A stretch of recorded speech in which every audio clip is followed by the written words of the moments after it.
Hey, good morning, Balaki. How are you all doing? We see you. Good morning. We are going on Facebook to invite some people.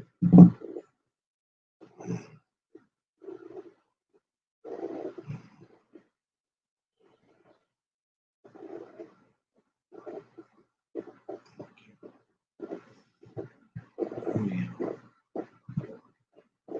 trying to find the button to. Good morning, Sister Good. Share. We're trying to find the button to invite folks.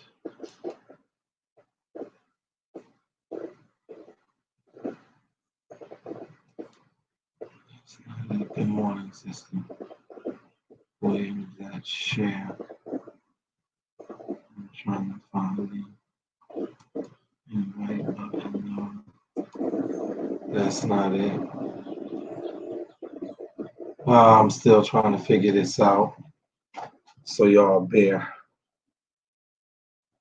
with me as I try to comment up next. Watching.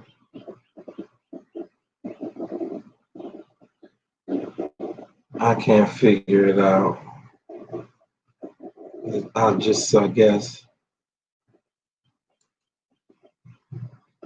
sharing groups, sending message, share to your story now, friends. Good morning. Good morning. Good morning. I'm trying to figure out how to. I've already done that. Insert. Watch. Oh, here it is. Yeah. Okay. Good morning. Good morning. Good morning. Good morning. Just trying to invite a few folks. Forgive me for looking a little disheveled. I did not sleep most of the night last night. In fact, I was up all night until about a couple of hours ago. I was up. Good morning. Good morning. Good morning, Reverend Hilton. You all excuse me for 1 second. I need to get something.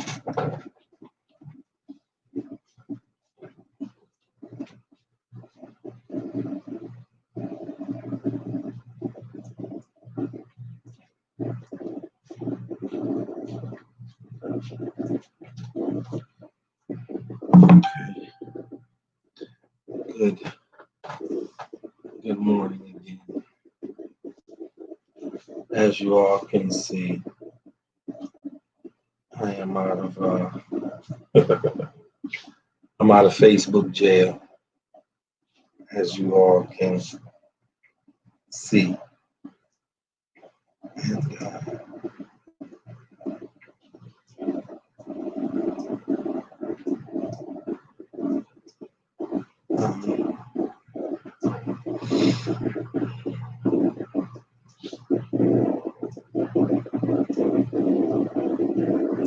one first lieutenant called him.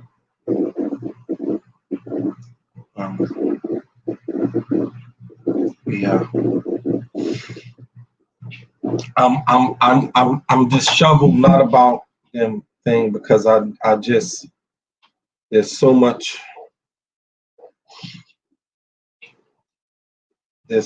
going on, and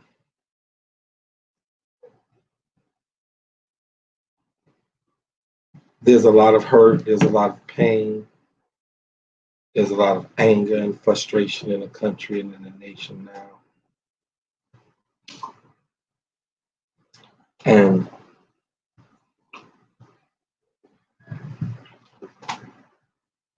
I'm trying to figure out and parse my words carefully, because while right now it is not a national voice, it is still a local voice. It is still an important voice. And I need to be careful who and what I respond to. Good morning, Sister Sister Carita, Frederica. Is it Frederic or Frederica? Frederic. I have to be careful who and what I respond to. This 24-hour Facebook jail was good. For me, I needed it. Good morning, Sister Chisholm. Good morning, Sister Thomas. Because it helped me also think about some things and reflect on some things.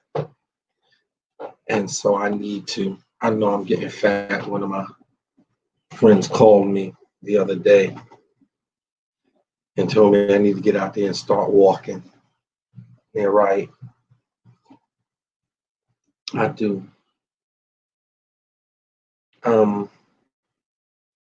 Certainly you have been watching for the last 24 hours, 48 hours, Minneapolis burning. And it is not the first time that we have been given injustice, or injustice has been denied or delayed, or we had to fight for it and stuff like that. In Memphis and other places. Good morning. They rioted and one person got killed, I think, and one person was killed in Minneapolis. And so trying to go out to get justice for a life that was taken away, you had another life taken. In Louisville, Kentucky, 7 people were shot to march to protest the life of a Black lady being shot. And so we have been going about doing this all wrong. I want to tell you all a story. I want to tell you about a guy named Arthur Miller. Most of you probably never ever heard of him. I want to introduce you to Arthur Miller. June 17th, 5 days after my 11th birthday in Brooklyn, New York, Arthur Miller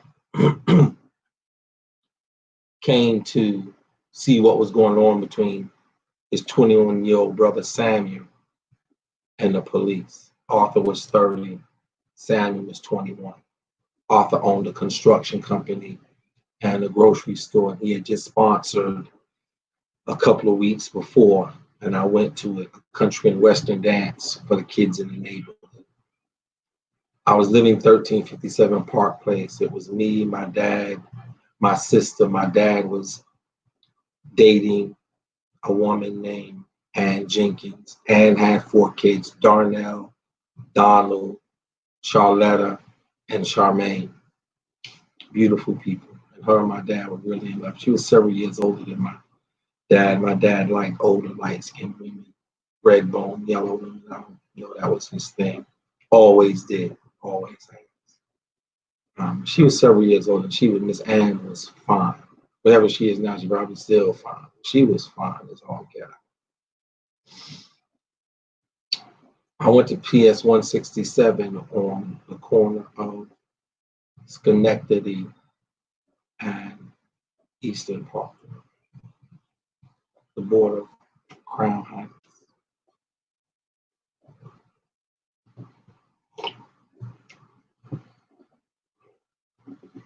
I don't know what happened. All I know is all of a sudden we were whisking out of the house and we were down the hill.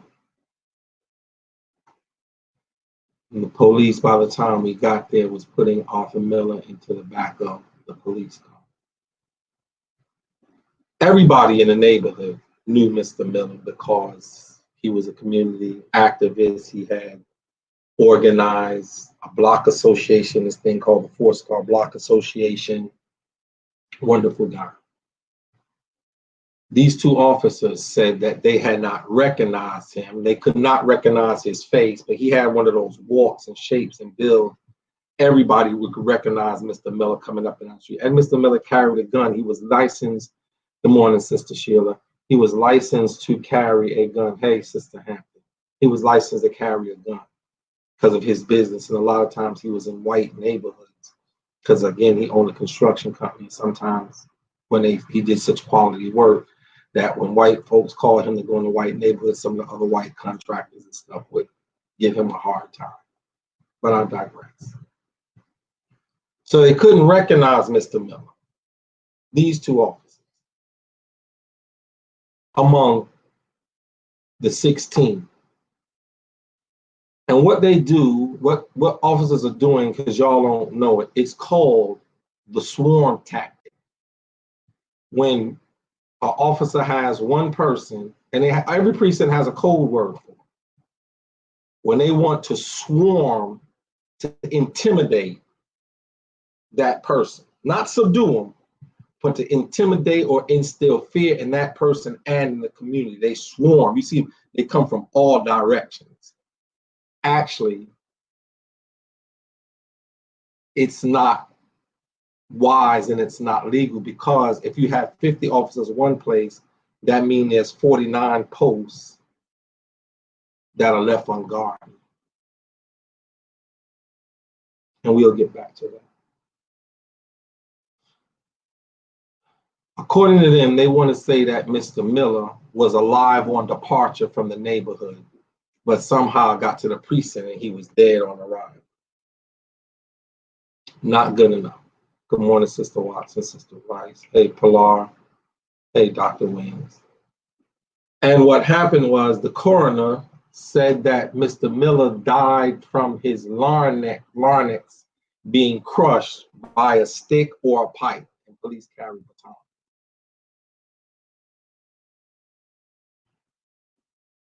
I was expecting to have a wonderful summer. That January, the Dallas Cowboys just won the Super Bowl. And the reason it was going to be a wonderful summer is because I was coming down south, so I wouldn't have to hear my brother brag all summer long about the Dallas Cowboys. The Washington Bullets was just wrapping up the NBA championship,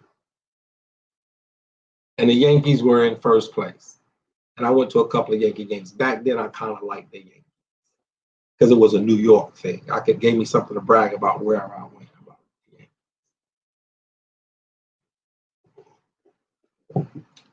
So they choke Arthur Miller to death. This 30-year-old, I think Mr. Miller was West Indian too, 30-year-old brother from Crown Heights who owned a construction company, a grocery store, and most of the grocery stores in my neighborhood at that time were owned by African American or people of color.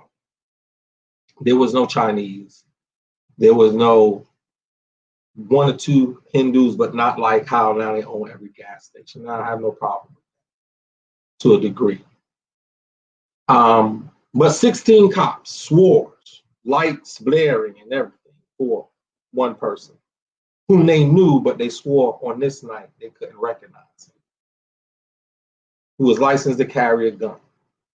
They didn't say they were afraid for their life because everybody knew Mr. Miller wasn't going to shoot no police officer. He was the most law-abiding citizen there was. So if they knew they couldn't say they were afraid for their life, because then why didn't you shoot him? But they was afraid of what he was doing in building the community. So they choked him to death, crushed his larynx.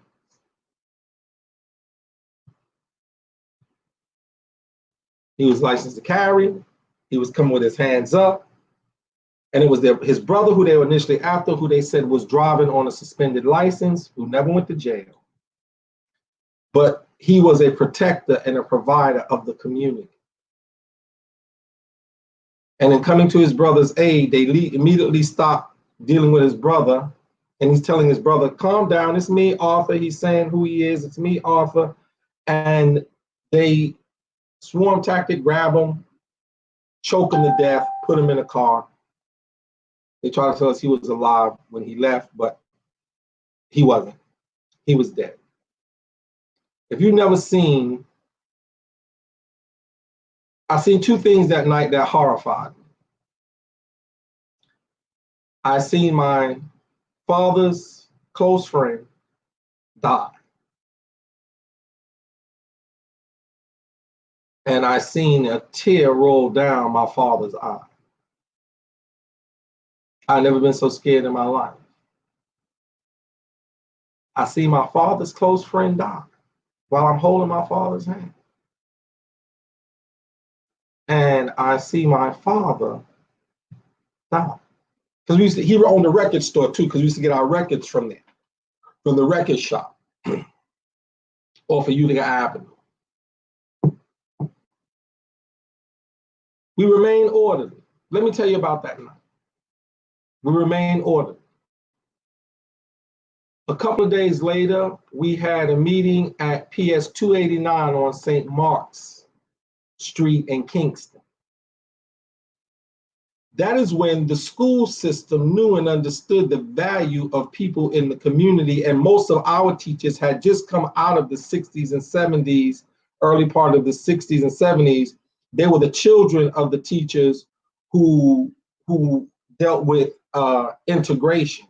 And they decided, white or black, to do something different than their parents did, which was teach and promote and understood all lives matter when all people get to participate. So the school opened its doors for us to have a community meeting. Not the church at first, the school. Several days later, they came down and they talked and they said what happened, this, that, and the other thing. A young Herbert Daughtry, pastor of House of the Lord Pentecostal Church on Atlantic Avenue. He said, we ain't going to stand for this. I don't even know if Al Sharpton was around. We ain't going to stand for this. And he organized us. Here's what he did. He got us to understand that violence was on the table.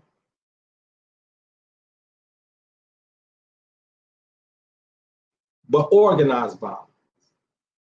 In other words, what he did was he said, we're going to be militarized, we're going to be readily mobilized, and we're going to be strategically organized. And we're going to have a clear objective.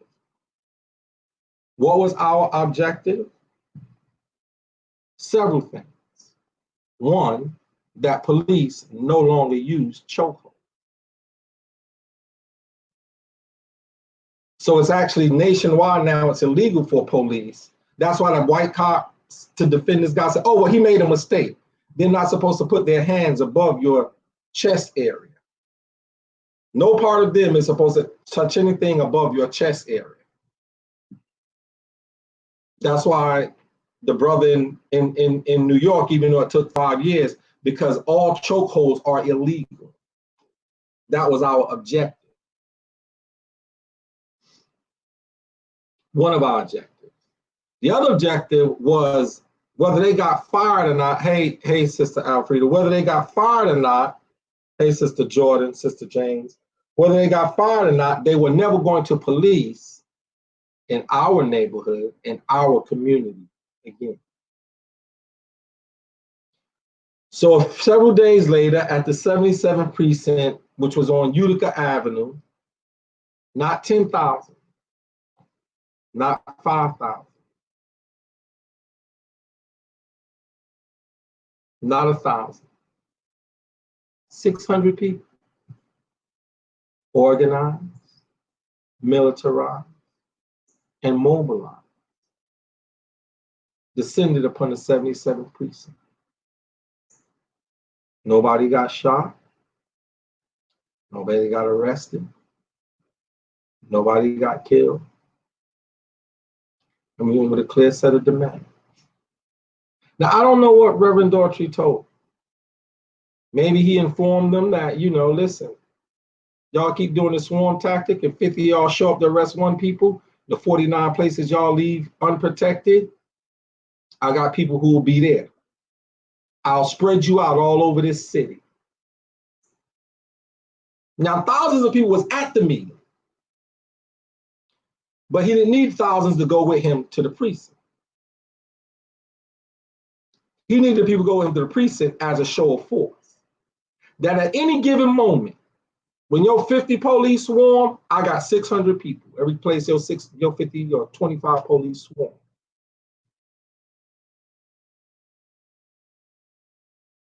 Every time 25 or 50 of your cops show up place, I got 600 people that'll be there. Now remember, it was my word against your word back then. We had no cell phones. We had no camera phones. I bet you had a Polaroid.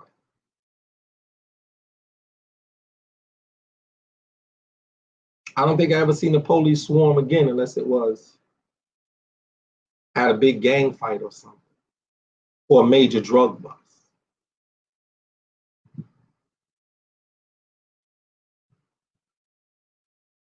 Because the objective, part of the objectives was one, getting police to stop using the choke tactic. Two, get them to stop using the swarm tactic. And three, make sure that those police, I don't care what you do with them, they face better than never ever be seen around here again, because if they are, they're going to have problems. June 17, 1978.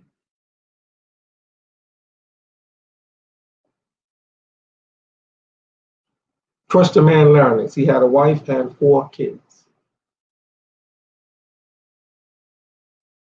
We remained orderly. It didn't make sense for somebody to lose their life to go and complain and protest about somebody who had lost their life.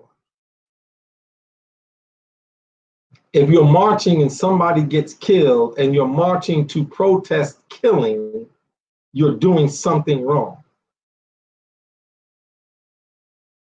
If you're getting shot while you're going to protest, people getting shot, you're doing something wrong. We need to mobilize, militarize, and organize in a constructive way.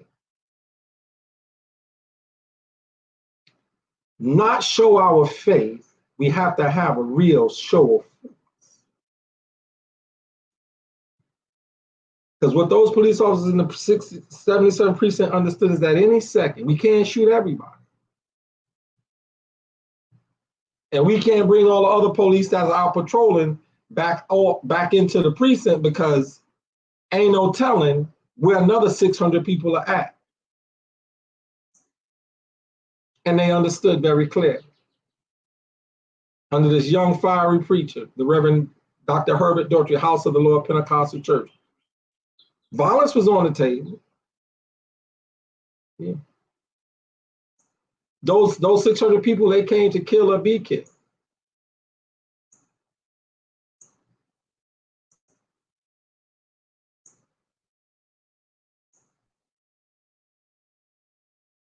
Business owners, truck drivers, doctors, lawyers, intellectuals, school teachers,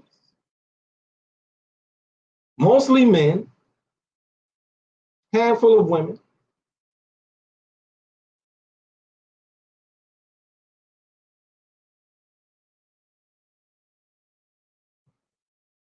"32 years ago, I remember it like it was yesterday. My father told me what happened when they got to the precinct. I was so excited. He was like my big hero. You should have saw me. He was telling me, tell me again, tell me again. And what he told me is they'll never do that in this neighborhood again. Well, Time went by. Just like the Bible says, and there rose up a Pharaoh who didn't know Joseph. There came some police officers. They still knew the story of Arthur Miller. The people in the neighborhood didn't remember the Arthur Miller story. And they got sidetracked and they got distracted by rap music and booty shorts and bling bling and cell phones and cameras and all kind of other stuff. And so the police said, well, let's try. Nothing happened. Let's try it. People started getting mad, and now you're having all of these riots. Martin Luther King Jr. said, rioting is the language of the unheard. I say mobilizing, organizing, and being militarized is the language of those who you goddamn it going ahead.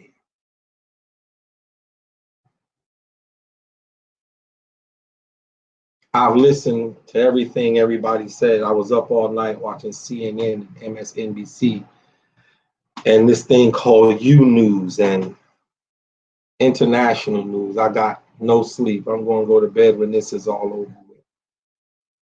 But we have to do something. I'm not saying all police are bad. I'm just saying the way things are going, they're bad.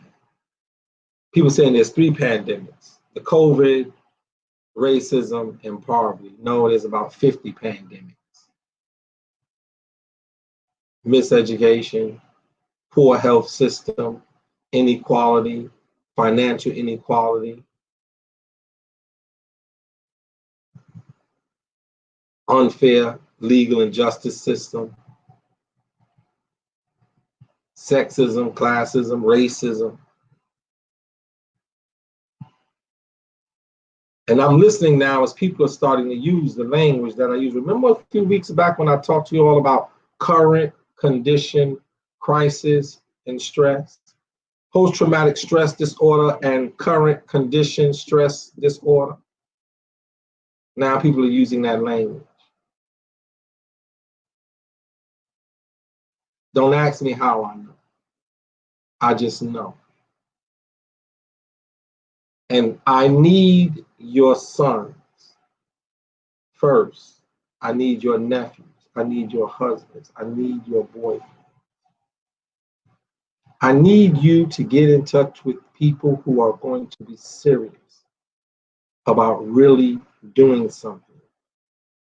And let me help organize them to militarize and to mobilize.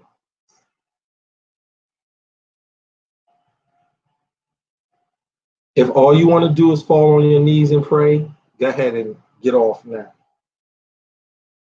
Stop following. If your solution is, well, what we really need to do is just stop and pray, go ahead, stop. Because I've been praying since 1978.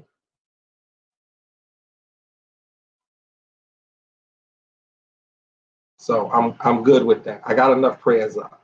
I got a prayer book out. Go buy it. Because faith without works is dead.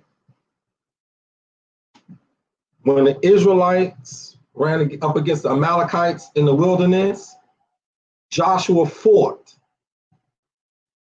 And while Joshua was fighting, Moses was making his way up to the mountain to pray. But Joshua started fighting first.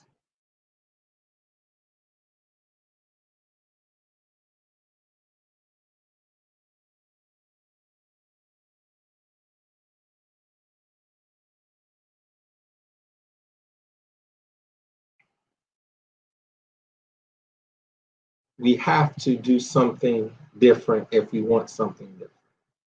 And I might not be that new Malcolm, Marcus Garvey, Henry Highland, Garnett voice.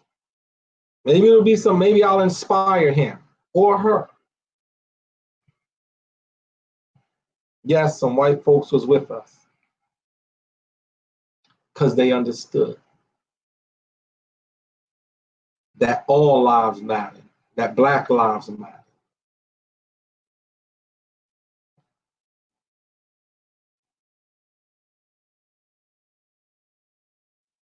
Arthur Miller,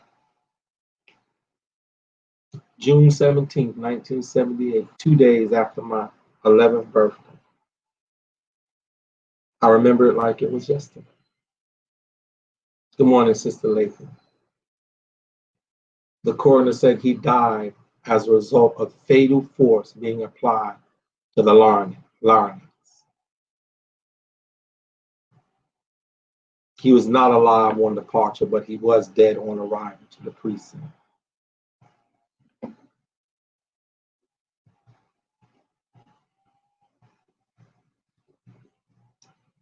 And for years, police did not use swarm tanks. If you were out drinking or if there was a dispute or whatever, maybe 2 police cars showed up, maybe 3 police cars showed up. Police didn't tell you, oh, get out of here, you can't watch us, because people watched them. We saw police arrest people. We watched them. If they did something wrong, hey man, come on, man, go ahead. Let them take you to jail. But if you didn't do nothing wrong, hey, why y'all are, no, just got in, because I would see people, man, tell officer, man, forget that. Just give him a citation. I know who he is. He lived at such and such. Just give him a citation. Police didn't say, let me see your ID. Oh, you know who he is? Yeah. What's his name? Yeah. Okay, here, give him a citation. And you better go to court and go pay that citation. Because the police understood after that movement that at any given moment, 16 cops could be surrounded by 600 people and y'all might never ever see them again. You won't police us like this. It was a clear objective. But those people got older. The enforcers of that objective, the keeper of those objectives, they got older. Some moved away. The community changed. People began to be about me, myself, and I. I live in the community, but I don't live for the better of the community. See, and that was the difference. We didn't just live in a community, we lived for the better of the community. No, I don't care about Target. Target has insurance. They're a $100 billion company. However, when they rebuild that Target, the prices are going to go up. And people who already can't afford to shop at Target got to pay higher prices at Target. If you let me organize you and mobilize you the right way, you'll be able to walk in Target damn near with $5 and come out with $50 worth of stuff, because Target will pay a price for being in our neighborhood, in our community. I saw Bill Augustus Jones shut down A&P. And then when they opened back up, mostly Black people, and the prices was lower. He was good friends with Martin Luther King, him and Gardner C. Taylor. I saw them get a Pathmark in Brooklyn off of Fulton Street. Because here's the thing, and built and constructed by Black construction, because here was the thing, violence, not the threat of it, the promise, the guarantee that this will get violent, but it won't be a rioting violence. It'll be an organized, militarized violence. It won't be hostile or hostility. It won't be disorganized. Am I advocating violence? I am not advocating violence. I abhor violence. I am a pacifist. What I'm saying is, you have to fight people the way they're used to fighting. If we're going to be in a fight, let's fight how they fight. Mobilize, organize, strategize.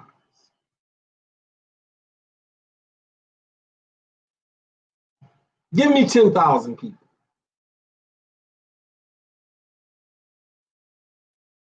Give me 10,000 people.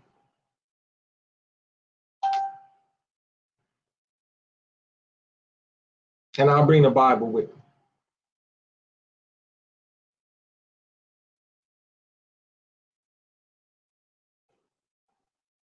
Give Louis Farrakhan a voice on Facebook and 10,000 people.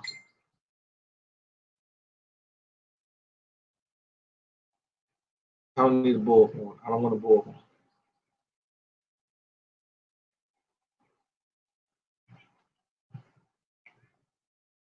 I serve this country well with dignity, pride, and honor. And I love this country. Hey, good morning, Brad. But to not chastise it when it's wrong. To not say we as Black people are suffering from too many crises. We killing each other and we have to stop that. Because you see, that's where this fight would start. I wouldn't start at the State House or the Capitol.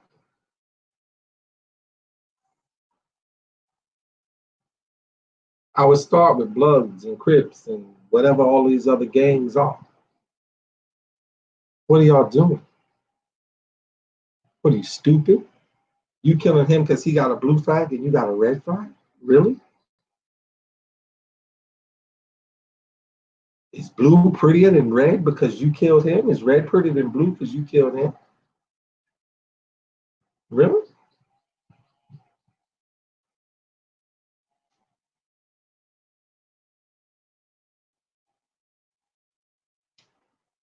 So the first thing you have to do is reorganize our mind, our thought process.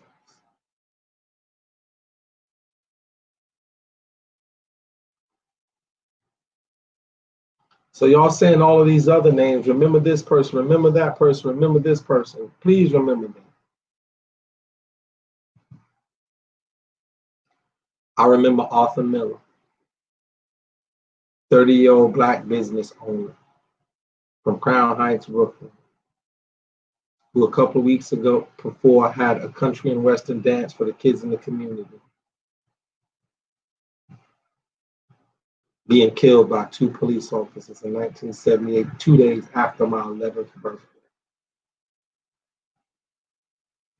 I remember watching him take his last breath and me seeing my father cry his first tear.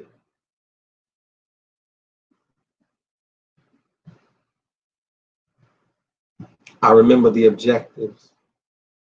I remember the goals. I remember the community. I remember the purpose.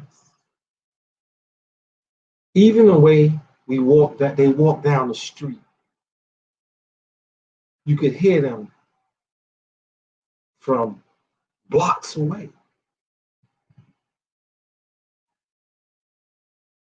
See, when it's 500 people, 10,000 people running and all over here, there, and no matter what the police did, that not near person got out of line. Not near person moved or ran and went back home. About 600 people.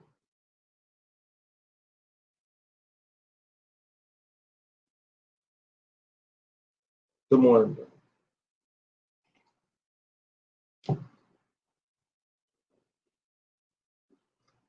I hope you share this post on your news, on your feed, with family, with friends, with persons who are serious. And they would inbox me. Again, I'm not advocating violence. I'm advocating change and changing the tactics that we use to get the change that we want and need. I'm advocating changing our mindset, changing our willingness, changing how far we are willing to go and what we are willing to do to get what it is we want and need.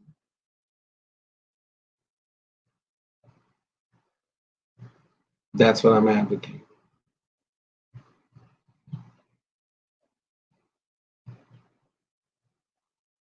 Either we're going to be doing plenty in the 20 or we not. We got plenty to do.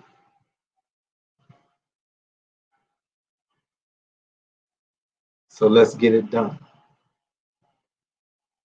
Remember, when you're seeing all of these other names, Arthur Miller, June 17, 1978, Crown Heights, Brooklyn, died from fatal force to the larynx. We achieved the objective. It is not legal for them to touch you around your neck and head. We just don't have people enforcing.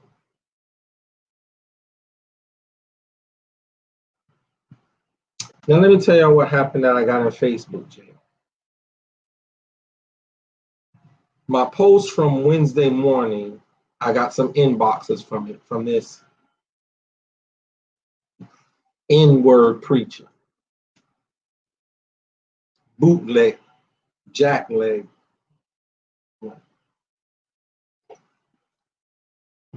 Later on that day, a colleague of mine had posted something. Me and him have mutual friends. Had posted something about what was going on. And things need to change and stuff like that. And this person had commented about it's their fault. Sort of his comment summed up, it was pretty much their fault. They were nothing but criminals and they in the world and this and that and the other thing, and they sinners. So I put in a comment, a reply, because there was hundreds of people who replied to his comment, a lot of whom I know.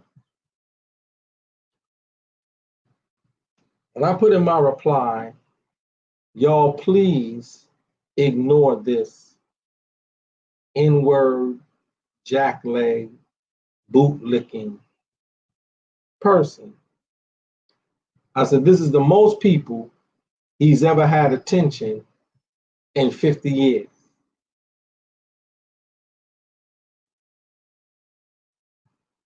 Even on his own Facebook page, he probably ain't got 25 friends. So all y'all who responding to this, so and so and such and such, such and such, is giving him the attention that he wants. Please ignore this, such and such, so and so. And it was perfect English and it was clear.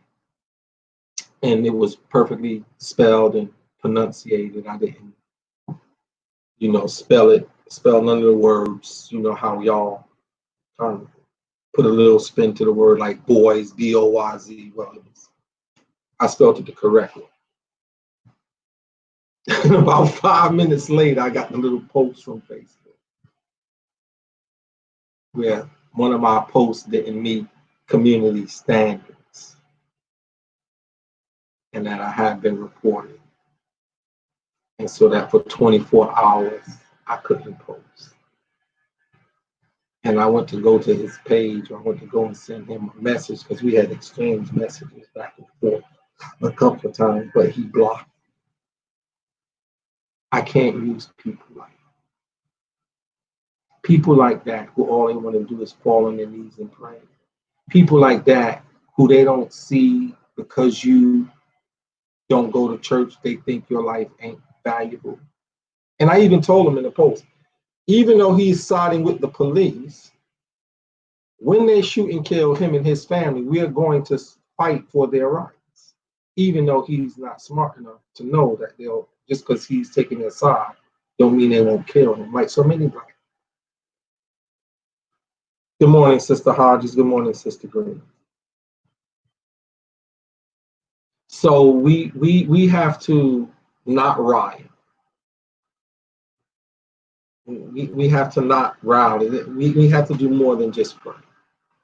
We need to organize. We need to militarize, organize, then mobilize. So, sisters, again, that's right. We praying for the strength to perform action, Sean. And then take an action after you pray. Again, I'm not advocating violence. but I'm not eradicating the idea of violence. I'm not telling you it's going to be a violent movement. What I am telling you is it will be militarized, organized, and readily mobilized to respond to any acts of hostility towards Black and brown people of color in each and every community by a group and a force inside that community. That's what I'm telling you. Because see, our oppressor knows that for us and our leaders that they prompt and promote, they know when certain of our leaders show up, there is no, they actually call them in. Like there's certain people, I ain't gonna say, they call them in. Because if you here, there won't be no violence.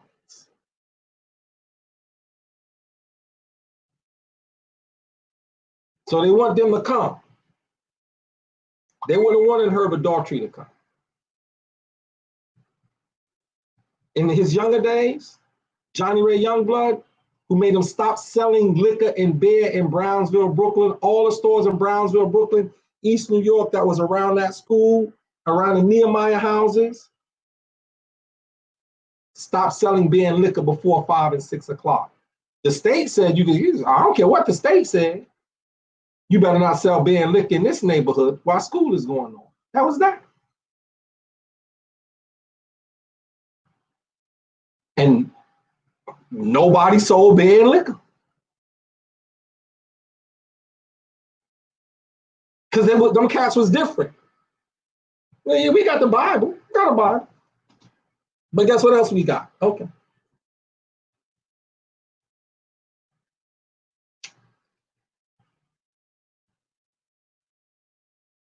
Because we told you not to sell beer and liquor one time.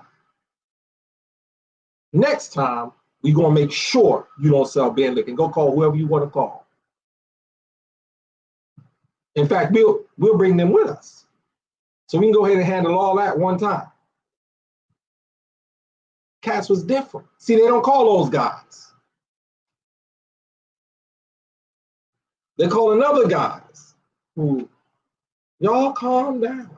Y'all don't do this, man.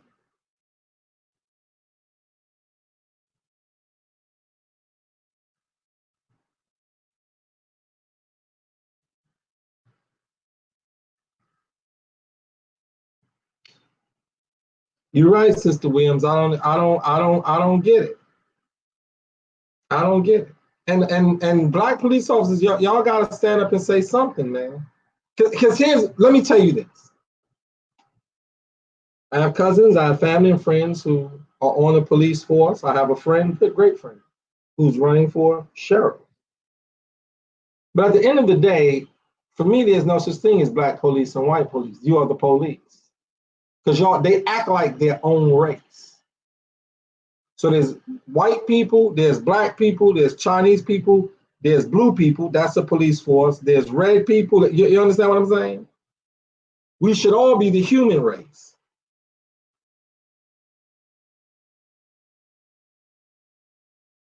We should all be the human race.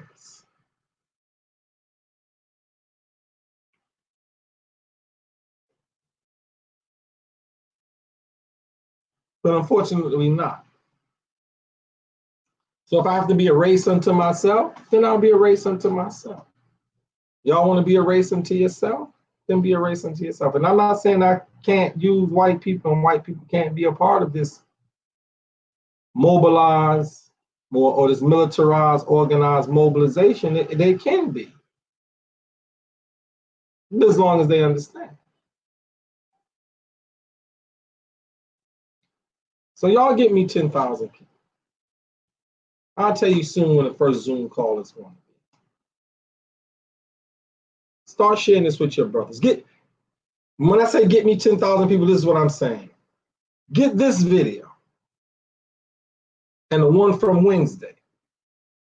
Get it in front of 10,000 people. Share it, and everybody you share it with, ask them to share. Not because I need likes.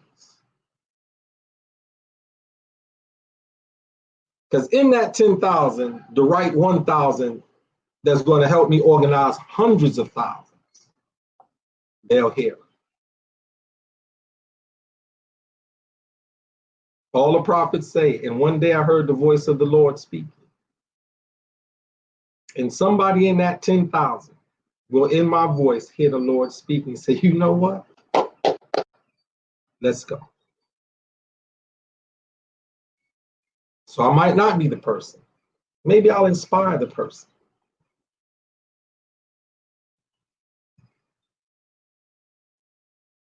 But here's what I know. We got to change what we do and how we do it and the way we do it in order to invoke change. I'm going to say this and then I'm done. I was initially going to talk to you all about Indian givers, right? So here's the thing. Until I was 7 or 8 years old, and my grandmother on my mother's side, who was a Blackfoot Indian, told me, she said, you know, in Indian giving, the Indians ain't the bad people. She said, Indian giving is this. She said, the white man came here and everything they gave the Indian, they went back on. Every promise they gave them, they went back on. Give them land, took it back. She said, so that's what Indian giving is. So that's what we call Indian givers. Well, white folk who gave Indian stuff and then would come back and take it, or gave us stuff that we couldn't use, like blankets with smallpox, like the shots for syphilis. So you have to understand, we're dealing with modern day Indian givers. They gave you freedom and they're trying to take it back. They gave you a right to vote and they're trying to take it back. They gave you neighborhoods and you can't police them, they can take it back. She said, Indian giving is somebody give you something but tell you where and when and how to use it. You can only use it the way they say use it. So they really didn't give it to you, you just holding it for them.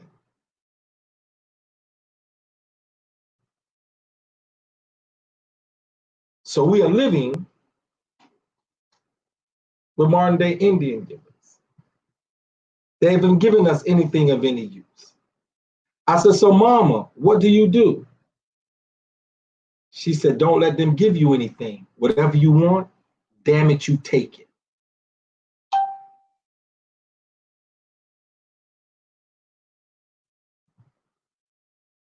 Yeah.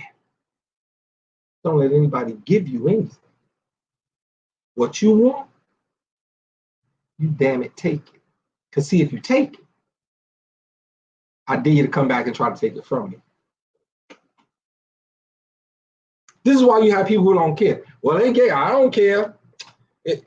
Well, such and such gave me them glasses. I don't care if you take them, see, because they gave it to you. But if you took it, if you earned it, if you bled or sweated, if you lost sleep to get it, you won't give it up so easy, will you? I'm gonna let that sit right there. Yeah. See, our kids don't care because y'all gave them too much. Our kids, no, I said our kids. You give them too much. They ain't got to earn a damn thing. And then you take them to, I don't care. You know how much money me and my brother, how many cars me and my brother had to wash to get our first Atari?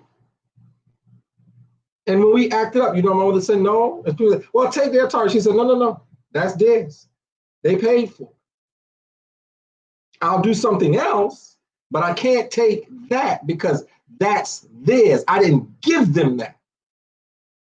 So I have no right to take it from them.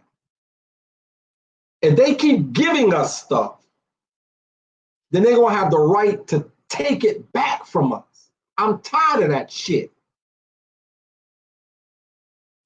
I don't want nobody to give me nothing.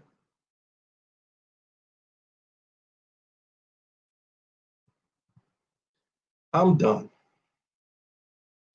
I need you to get me in front of 10,000 people. Yesterday, Wednesday's video, and today's video. I'll be holding a Zoom meeting real soon. Sean, me and you will talk later on today or tonight. I'm going to meet with you and those boys in Charleston probably early part of next week. Maybe Monday or Tuesday, I'll be coming down to Charleston. Now, I just realized I broadcasted it, and I know they're coming for me, and that's fine. But let them come on. I'll give you a call and we'll talk on the back channels. And I'll let you know the date and time. You set the place and we'll go from there. Yep, and I'm gonna bring my Bible. And Sean gonna have his Torah. Old Testament scholar, my first lieutenant, Sean Middleton. Old Testament scholar. You listen. I can't hold a self-talk. I can't hold a candle to that young man. 32 years old, I can't hold a candle to him when it comes to that Torah and that Old Testament, the laws of Moses. You notice how he don't put the O, he put G-D, because in the Old Testament, they did not say God's name. You did not say the word God because you were in such fear and reverence of him. So you didn't write or spell his whole name out. Boy, there's a scholar, man. Intellectual. But guess what? Right. That's right. He can shoot straight. That's right. Get ready to do something. I'm not sitting here telling you I'm not afraid. I'm not sitting here telling you I'm not worried. I'm not sitting here telling you I'm not concerned about my own life, because I am. But I love your life. I love the life of your sons and your daughters. I want, when you find your Boaz, I want you and him to be able to go to a movie, and if he's speeding, get pulled over and get a ticket, and y'all keep on speeding to get home so y'all can, make some more little Boazes. Not when y'all coming from a movie and you're obeying all of the traffic laws and you get pulled over and they say you were speeding when you wasn't, and then your Boaz is shot dead. So if I gotta die so you and your Boaz can live in peace, I'm willing to make that trip.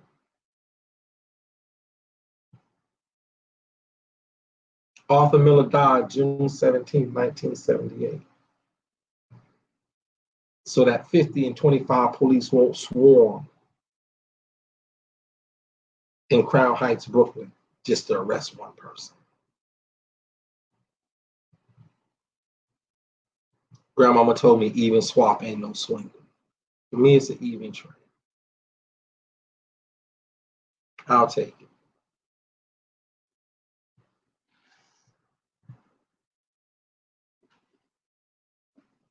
One thing I agree with Martin on, certainly, Martin said, and I might be paraphrasing, if you haven't found a cause worth dying for, then you ain't fit to live. I might be paraphrasing. But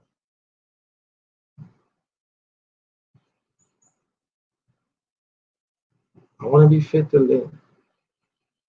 And I want you all to live. And I want your sons and my son and my daughter, my sons and daughters' sons and daughters. I want them to live. I want them to live in a world where they can be bird watchers and not have the police called on them. They afraid, and let's give them something. Let's give them a reason to be afraid. You afraid without a reason? Okay, I'm fixing to give you a reason to be afraid.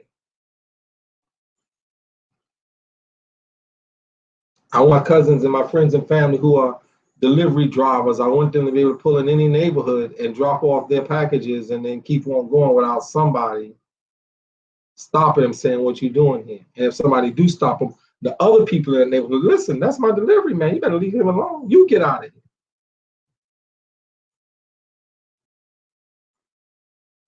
I want your Boaz to go to work.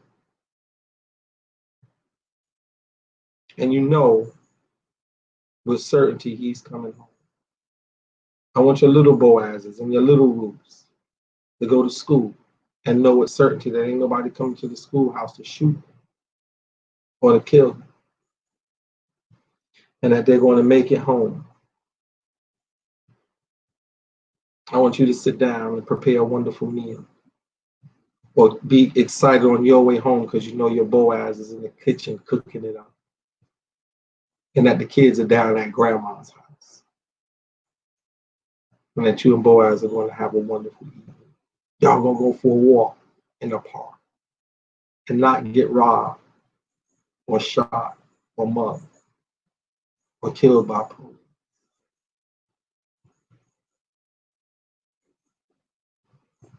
I want every Delilah to find her Samson.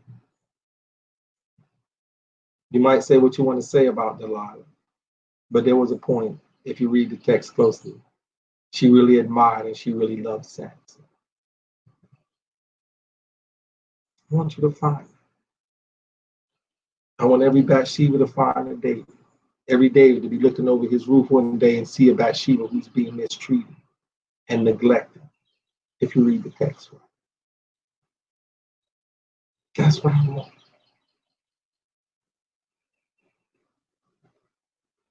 I want every Hosea to find his wife, to find his Gomer and bring her home and turn her hoe into a housewife. Yeah, I do. It can be done.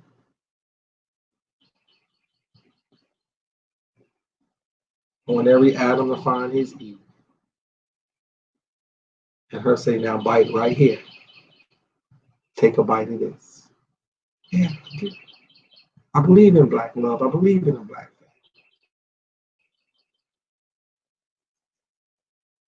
But I believe that they should have a chance to grow and prosper and work out their own fusses and fights. I do not believe that whether you got a Boaz at home or a Delilah or a Gomer or whatever, that your first concern is, well, is he or she going to get home safe without getting killed?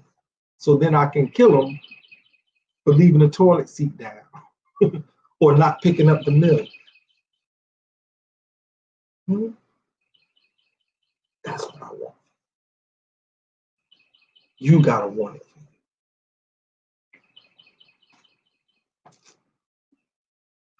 God bless heaven and smile on me. Let me pray for you. God, eternal wise, we thank you for these who watched this morning and those who are going to watch. We ask that you be with us, that you lead us, and that you guide us, and that you strengthen us. And that you give us the courage to change who we are so we can change the way we are treated and handled.